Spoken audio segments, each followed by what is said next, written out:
Hi, my name is Jesse, and I'm going to be teaching you how to graph parabolas in standard, vertex, and intercept form. So the first form that we will be graphing is standard form. So a standard form equation will generally be expressed as y equals ax squared plus bx plus c.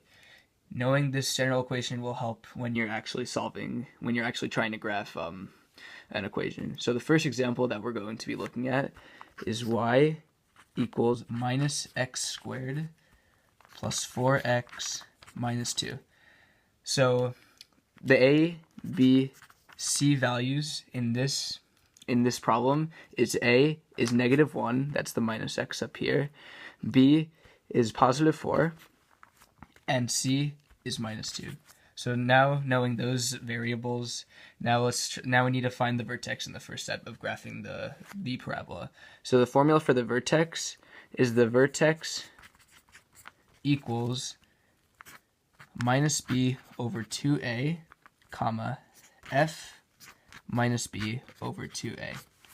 So to find the axis of symmetry, which is the x coordinate, we're going to do minus b over 2a. So that is -4 over 2 times -1, because you're substituting these values into the equation. So -4, so 2 times -1 is -2, so -4 over -2 is 2. So the axis of symmetry is x equals 2. The axis of symmetry is also the x value. So now that we know the x coordinate is 2, now what we do is we plug that 2 into the original function. So y equals -2 squared plus 4 times 2 minus 2.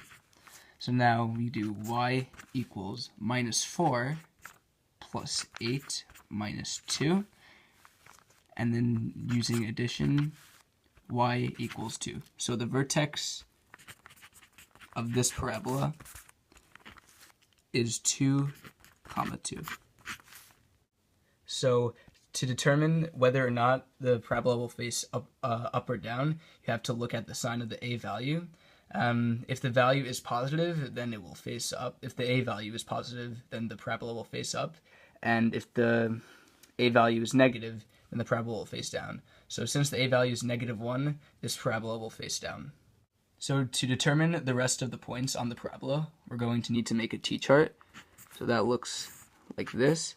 And since we already know the vertex, we're going to put 2 and 2 in the middle. And then we're going to choose the two numbers that come before 2 in the x value. So that's going to be 1 and 0. And then 2 numbers after, which is going to be 3 and 4. So what you need to do is you need to plug these 4 values, or these 4 values into the original function. And then for 0, you will get -2, 1 you will get 1, 3 you will get 1, and 4 you will get -2. So when you plug those numbers back into the original equation, those are the x values, then this is what the equations will look like, and then it's basically just simple addition right there. So that's how you get the values of the y coordinates. So now that we know the values of the x and y coordinates, we can graph the parabola. So we'll start by graphing the vertex, which is 2, 2. So from the origin, 2, 2.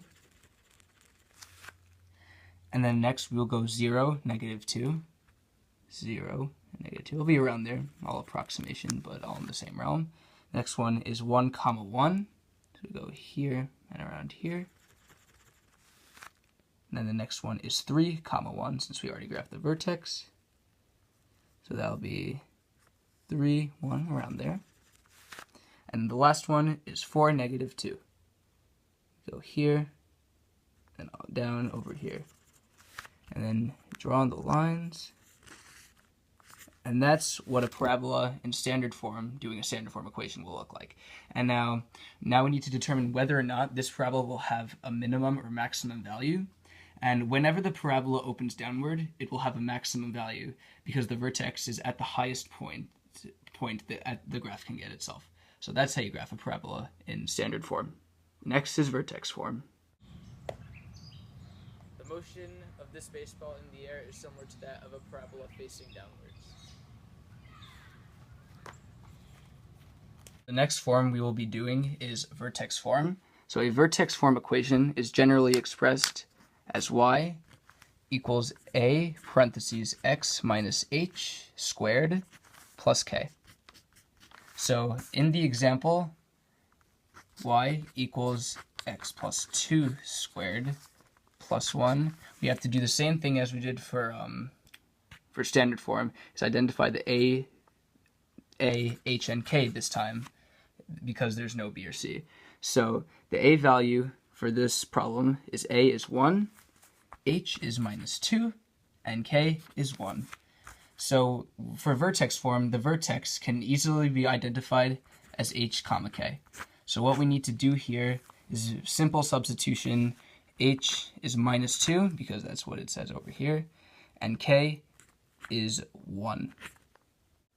So although this says h and k, this is really the x and y, and since minus 2 is in the x coordinate, x minus 2 is the axis of symmetry also. The axis of symmetry. And since this time the a value is more than 0, it's 1, the parabola will face up this time. And now since we know the vertex, which is minus 2, 1, we can make another t-chart. So we're going to put the minus 2 and 1 over here, and then we're going to choose two numbers that come before the minus 2 and 1, and two numbers that come after it. So the two numbers before is minus 3 and minus 4, and minus 1 and 0. So we do the same thing again. We take the x values except for the vertex and plug them back into the original equation, which is y equals x plus 2 squared plus 1.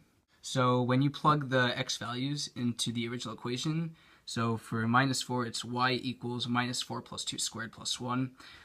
That is equal to 5. And then for the minus 3x value, when y equals parentheses minus 3 plus 2 squared plus 1, that will be equal to 2. And for minus 1, it's y equals parentheses minus 1 plus 2 squared plus 1, that is equal to 2. And for 0, it's y equals 0 plus 2 squared plus 1, which is equal to 5. So now, since we know the x and y values, we can graph the parabola this time. So we'll do the vertex first. So it's minus 2 and 1, and then minus 4 and 5, minus 3 and 2, and then we already did the vertex, and minus 1, 2, and 0, 5. So now we will just fill the lines in, and that's what a parabola, that's how you graph the parabola in vertex form. And to determine whether or not this parabola will have a minimum or maximum value, whenever a parabola opens upward like this parabola, it will have a minimum because the vertex is at the lowest point the graph can get. So that is how you graph a parabola in vertex form. The motion that I am doing on the swing is similar to that of a parabola facing upwards. So now we will graph a parabola in intercept form. So we will now graph a parabola in intercept form. So an intercept general intercept form equation will look like a parentheses x minus p and x minus q. So based off of that, we will now solve this function y equals 1/2 x plus 4 x plus 2. So the p and q in this are the x-intercepts, so we can find the values of both x's that make y equal to 0. So let's do this. So we can do x plus 4 equals 0, and x plus 2 equals 0, and then we can solve for that. So it's minus 4 plus 4 that makes x equal to 0. So this is minus 4, 0. So that's one of the points already. And the same thing for the x plus 2. It's minus 2 plus 2 equals 0. And then minus 2, comma 0. So these are already 2 points on the parabola that we can get just by doing that. Now to find the vertex of the parabola, we have to follow a formula, which is p plus q over 2, comma f parentheses p plus q over 2. So we do minus 2 plus minus 4, which is equal to minus 6, and then we divide that by 2, which makes the x value, also the axis of symmetry, is x equals minus 3. So now we take the minus 3 value and plug that back into the original function, which is y equals 1/2 x plus 4, x plus 2.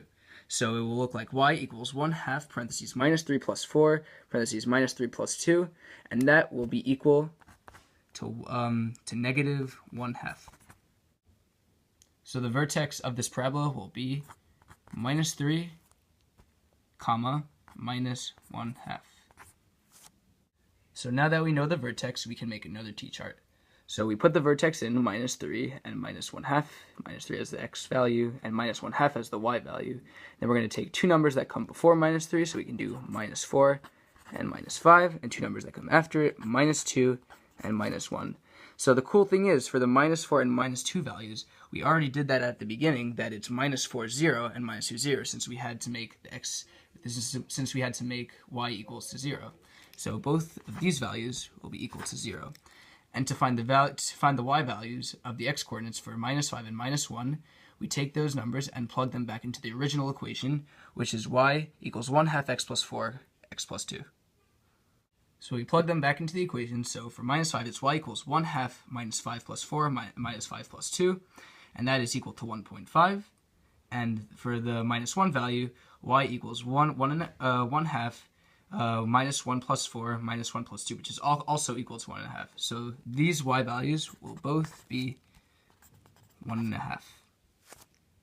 So now, since we know the values of the x and y coordinates, we can graph the parabola. So let's start with the vertex, minus 3 and minus 1/2. So we'll go minus 3 and minus 1/2, and then we can start minus 5 and 1.5, minus 5 and 1.5, and then we can go minus 4, 0. And then since we already did the vertex, we can go to minus 2, 0. And minus 1 and 1.5. So that is what the parabola will look like. And since this graph is facing upwards, this will have a minimum because when the parabola opens upwards, the vertex is at the lowest point on the graph that can get. So I hope you enjoyed this video on how to graph parabolas in standard vertex and intercept form, and hope you can put the knowledge obtained from this to good use. Thank you.